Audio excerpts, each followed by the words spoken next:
We're live. Good afternoon. This is Vanessa Nordyke, Salem City Council, and I'm calling our Finance Committee meeting to order. Would Councilors Nishioka and Varney and Gwen please speak up and say aye if you're present? Here. Councilor Nishioka here.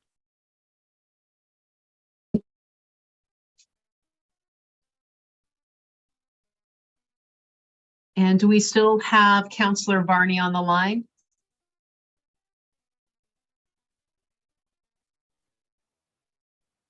She seems to be muted right now. Varney here. We got her. Thank you. Okay. Yes, All I'm right. still here. Okay, thank you, Councilor Varney. All right, well, we are now calling the meeting to Huh. order. The first item on our agenda is the approval of the minutes for April 17, 2023. Do I have a motion? I move to approve the minutes from that meeting. Do I have? second. Mhm.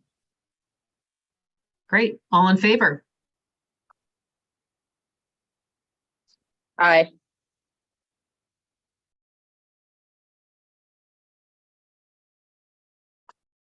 Any nays? Hearing none, motion passes. Moving right along, public comment. This is an opportunity for persons wishing to address our Finance Committee on any matter that appear on this agenda. Do we have any members of the public signed up? No, ma'am. Moving right along, action items. We have none at this time. The next item on our agenda is the management update / information items, starting with the quarterly investment report. Do I have a member of city staff to speak on the quarterly investment report? Yes, thank you, Councillor. I don't have a formal presentation for you this evening, but I'm available if there's any questions. I should note that normally this would come at your May meeting, but since we didn't have a May meeting, it's for the quarter ending in March. So actually your next meeting, we'll have a more updated financial picture. We'll get a report here in July. So it's a little dated at this point, but still helpful.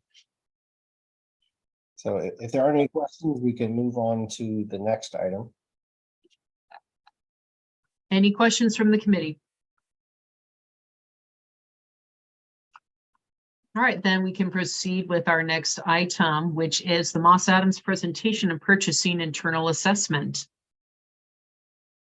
Great. Thank you so much for having us here today. I'm Annie Rose Favre. I'm a member of the Moss Adams team, and I'm joined by my colleague Kayvon. So I'm going to actually pass it over to him to start this presentation.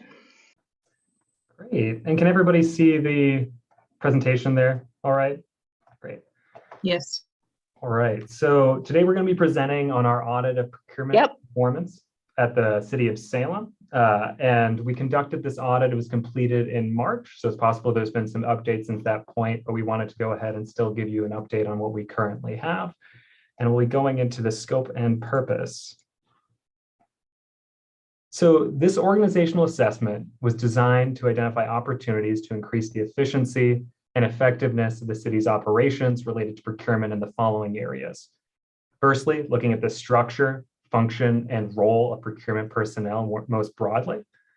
Secondly, looking at the alignment of procurement and contract management practices within the city of Salem with broader city strategies, industry best practices, and applicable laws and regulations.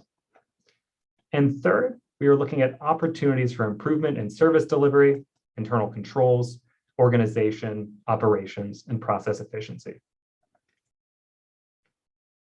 We did this in a few different ways. First, we evaluated alignment between broad strategic efforts and procurement policies and practices by comparing those procurement policies and practices to organizational goal documents, such as the strategic plan. We also evaluated alignment between regulatory requirements and procurement policies by comparing Salem's public contracting rules, or the PCR, with key sections of the Oregon Revised Statutes, or the ORS. We also evaluated adherence to procurement and credit card policies within the city of Salem by testing transactions and conducting interviews. And we identified opportunities for improvement in processes based on industry standards and best practices, where we identified any deviations. Our high-level themes are that procurement practices and controls were generally strong, with policies and practices that largely aligned with the applicable regulations and best practices. Procurement practices are well aligned with financial goals, but there are some opportunities to design these practices to address broader city goals. And we identified common challenges that we oftentimes see with semi-decentralized procurement environments, and these can contribute to issues that perform procurement consistency. A decentralized procurement system makes effective training and central oversight particularly important. I want to reiterate that this was completed within March, so it's possible there have been some changes since the time of this audit, and I believe we have Josh Eggleston here as well, who can speak more broadly to if there's any efforts since this time. So we're going to go across the main findings within the audit here, and then we'll kind of have some time for questions at the end. And firstly, we're looking at ORS alignment, so alignment with overall regulations within the state of Oregon, alignment with goals in terms of procurement, so within the city of Salem's goal, and performance management most broadly. So this is an area where there are already some great practices in place, but where formalization of specific goals and measures would allow procurement to better serve broader city strategic priorities. So the first finding area is around alignment of procurement practices with strategic priorities. And we found that city procurement practices are strongly aligned with city goals for good governance and fiscal sustainability, with policies being designed to deliver services as affordably as possible, and this being clearly articulated among documents that guide the agency's work. The strategic plan specifically calls out equity and sustainability priorities that are partially addressed through procurement efforts. The procurement team has started to incorporate these broad priorities through a recently approved sustainable business operations policy that encourages employees to incorporate specific environmental factors into procurement decisions, as well as a draft policy designed to increase access to the city's procurement processes. While progress is being made towards aligning procurement practices with city goals, efforts could be supported through goals that more explicitly address the role of procurement, either at the strategic plan level or through specific procurement plans. We recommend the development and implementation of specific procurement goals and related practices that align with city strategic priorities, such as those relating to equity and sustainability. The second area of findings in this area is a lack of performance management framework in regards to procurement. Performance management is the regular, methodical evaluation of data to inform decision-making, enhance accountability, and drive continuous improvement. Currently, the city doesn't systemically use data to continually monitor and improve performance relating to procurement goals, a best practice for government procurement. By establishing a clear performance management framework, you can promote continuous improvement in the procurement function, in addition to ensuring it's meeting its basic responsibilities. We recommend the development and implementation of a performance management framework that promotes continuous improvement of the procurement function relative to procurement goals. This framework should establish key performance indicators, or KPIs, that are used to regularly assess procurement efforts. I want to note that this is intrinsically connected to the previous finding, as the strategic goals that are developed should guide the performance that you're monitoring. And lastly, in this area, we were looking at PCR alignment with key elements of the ORS, or Oregon Revised Statutes. We found that the city's procurement contracting rules largely align with the assessed requirements within the ORS, with the PCR language either addressing elements or the city addressing them through implication and actual practice. There are a couple areas, however, where language could be refined. Relevant sections include those relating to protest language within requests for proposals and relating to special procurements. While we recommend improvements to reduce ambiguity in the PCR itself, we did not observe any actual non-compliance with these codes in our testing. The recommendations in this area are largely a matter of reducing ambiguity, recommending minor updates to sections of the PCR to more closely align with several sections of the ORS, namely the ones relating to the areas that we identified. And you can see management responses on the far right of each of these slides. I'm not going to go into these today, but the management team is here as well if they want to speak to these at the end of the presentation. Now, as you all know, the City of Salem's Contract and Procurement Division oversees contracting and purchasing for the city. Procurement is largely decentralized across the city, with each department making purchasing decisions for itself, with general oversight by the division. This can make oversight of a procurement challenging, and is part of why we place a lot of emphasis on strong training, policy, and oversight structures to ensure consistency in procurement. Our first area of findings is around alignment of procurement practices with city strategic priorities. In terms of conflict of interest. While procurement division staff displayed a strong understanding of city procurement processes, some departmental buyers across the city indicated that training was limited, with training not occurring or occurring as on-the-job training for departmental buyers. Buyers indicated that, consequently, procurement processes differed across departments. The city does not have a formal procurement training program for departmental buyers, with training typically initiated by the departments themselves. This contributed to some of the inconsistencies that we'll talk about later regarding records management and corporate card management. We recommend the development and implementation of a comprehensive procurement training program that establishes training requirements at hire, as well as regular refresher training. The training should address records management and corporate card management expectations. Secondly, in regards to receiving and reconciliation policies, we found that while the PCR generally provided a strong policy framework, it does not fully address some specific procurement procedures that are needed in a decentralized environment, particularly relating to receiving and reconciliation. As with training, comprehensive policies and procedures are needed in a decentralized environment to ensure that strong procurement processes are followed across the city. There's not currently a centralized receiving policy, contributing to the inconsistent collection of receiving documentation that we identified in our testing. Existing policies and procedures don't address how purchase orders and invoices should be reconciled when they don't align. We recommend the development and implementation of central receiving policies and procedures that designate required receiving activities and documentation. We recommend that the city develop and implement central policies and procedures that designate how differences between purchase orders and invoices should be reconciled when they don't align. Similarly to effective training and policies, a decentralized procurement environment relies heavily on effective oversight and monitoring to ensure procurement activities are occurring consistently, as well as succession planning to ensure that people in key roles are effectively passing on their knowledge.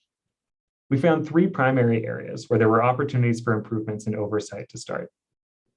The first is in regards to conflicts of interest. While the city has a PCR indicating that the city will enter into no business associated with a city employee, it doesn't have a process in place to identify whether the businesses it's contracting with are owned by an employee. We recommend the development and implementation of processes by which employee business ownership can be verified for relevant procurements. The second is in regards to cardholder oversight relating to corporate credit card use. The city currently has limited processes in place to ensure that cardholder agreements are sent in so that central procurement can provide oversight over them. We reviewed cardholder agreement forms and found employees may have access to multiple cards in some instances, and multiple employees may have access to one card without those employees being tracked and agreeing to the cardholder terms. We also identified instances wherein the form wasn't updated despite changes in the cardholder over time. And lastly, we found that physical security over cards varied widely, with some departments securing them much more than others. We recommend that the division develop and implement processes by which corporate card agreement form completion and updates, as well as corporate card physical controls, can be verified. And thirdly, in regards to fragmented purchase reviews oversight, we noted that if purchases are under $5,000, they may be conducted through a corporate credit card with limited review of those purchases. There may be instances where payments are split in order to remain under the $5,000 purchase limit, preventing division oversight over and visibility into these purchases. Not all of these transactions we identified may be attempts to circumvent procurement processes with fragmented purchases, but they do indicate a potential risk. We recommend that the division develop and implement processes by which potential split purchases can be identified and addressed. And lastly, in regards to succession planning, we noted that the city's procurement processes often rely on a single individual to maintain and train staff on these processes, particularly for departmental buyers. Departments interviewed typically only had one individual in charge of procurement-related activities and didn't have a backup person who could take over in case of leave or emergency. This places the city at an increased risk of institutional knowledge loss and reduced efficiency if the individuals aren't present. We recommend that the city establish and document backups for procurement processes managed by a single individual and conduct cross-training for those key functions. This concludes our presentation looking at procurement within the city of Salem. I know that we have Josh Eggleston here from management as well. I don't know if you'd like to be making additions, and we also are here to take any questions and discussion at this time.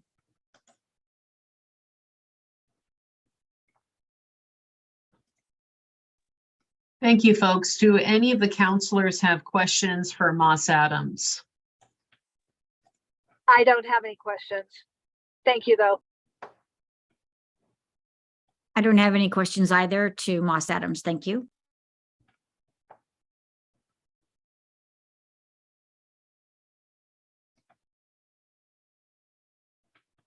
Hearing nothing further, would the city staff like to go next?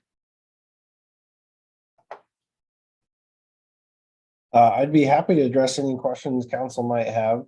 I should note there have been a few updates since March and the report was completed. The most notable one is probably the cardholder agreements for our corporate card program. It's been transitioned to an online Laserfish form with an approval sequence and better tracking. So it's a lot easier for procurement staff to be able to monitor and make sure those are updated as needed.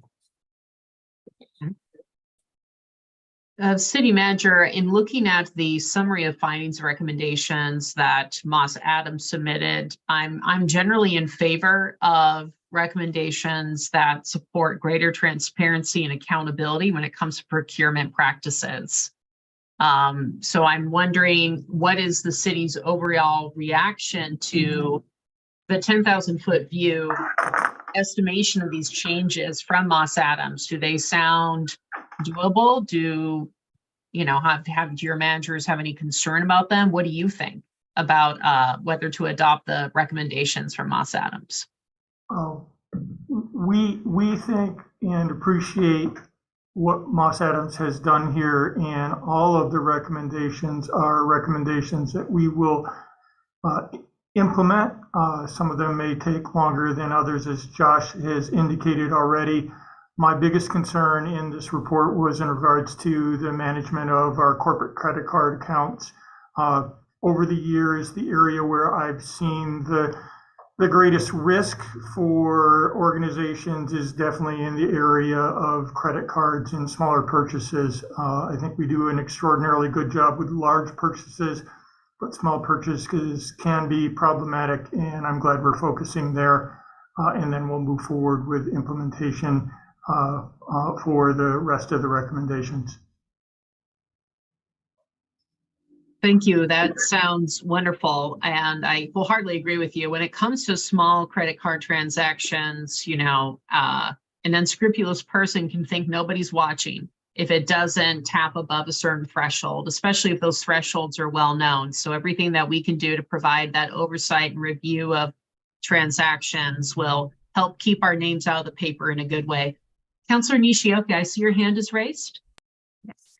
Thank you, Councilor Nordyke. I was just wanting to ask Josh or other staff, are you already looking at how to improve the training of others? So if there was any loss in a staff member or something, if they were ill, if you've got any system in place that you're going to start to train others to help with this, because that's certainly concerning to me.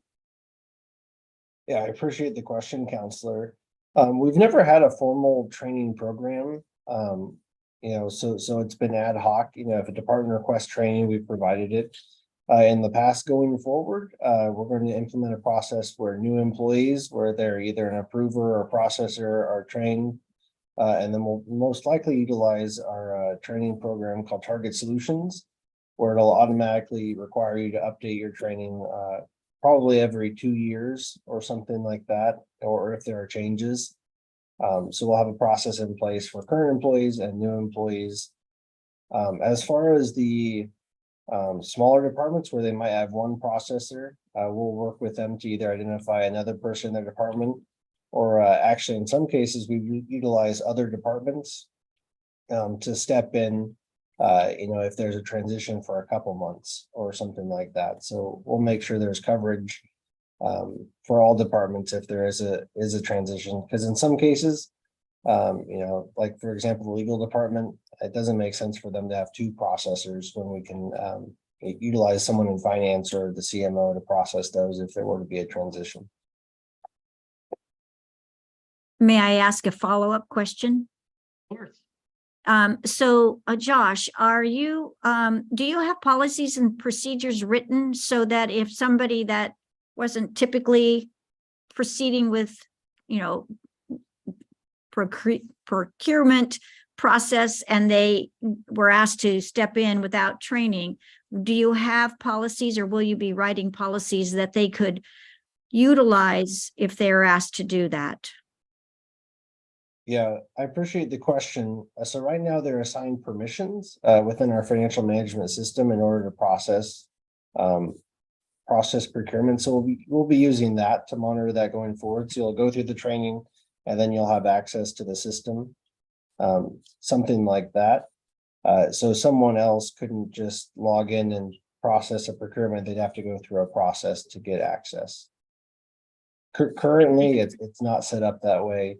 There's not formal training. A lot of it is on the job training or with departments. Larger departments, it actually works really well, like Public Works. They have multiple people trained and kind of work on their own. But smaller departments, there is a lot of institutional knowledge lost when we have someone new come in.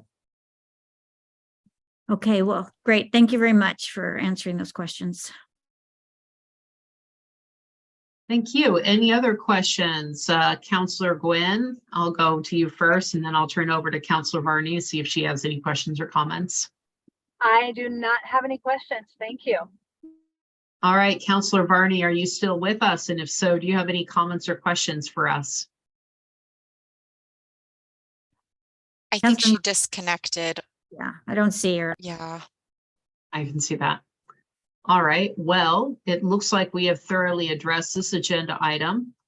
So, City Manager, what are the next steps? It sounds like the city is supportive and intends to move forward. Do you have at least a rough timeline for us as councilors? Josh, probably best to take that one. Yeah, absolutely. So if you look at the report, you'll see a management response. So within those management responses, we've indicated dates for when different things will be completed. I think in general, we're finished up with the actions in about a year. So by June of 2024, all the recommendations will be in place. Wonderful. Well, this may not be the sexiest work we do as a city government, but it is really important to building trust and really preventing problems from arising in the future. So I congratulate the city once again on working with Moss Adams and being receptive to feedback and receptive to ways that we can do better as a city, especially when it comes to our bottom line. So my gratitude to the staff and to Moss Adams. All right, so next on our agenda is continued business. Do we have any continued business to discuss this afternoon? I'm not sure if it'd be considered continued business, but your next meeting is currently scheduled for July 17th. I'm going to be out of the office, so if there's no objection on the part of the committee, if we could cancel the July meeting and hold the meeting in August instead. So we'll just skip 1 month. And I'll confirm with Councilor Gonzalez after this also. No objection from me, Josh. And none from me. And Councilor Nishioka as an alternate doesn't have an objection either. All right. Excellent, thank you. No problem. Well, I don't believe in meeting for the sake of meeting, so that works for me. All right. Next, any new business to discuss? Not from the staff side, no. All right, seeing nothing further. Do I have a motion to adjourn? I will so move. Counselor Nishioka. Counselor Glenn, I will second. All in favor? Aye. Aye. All right, it is unanimous. Thank you all. Enjoy the rest of your afternoon. We are adjourned.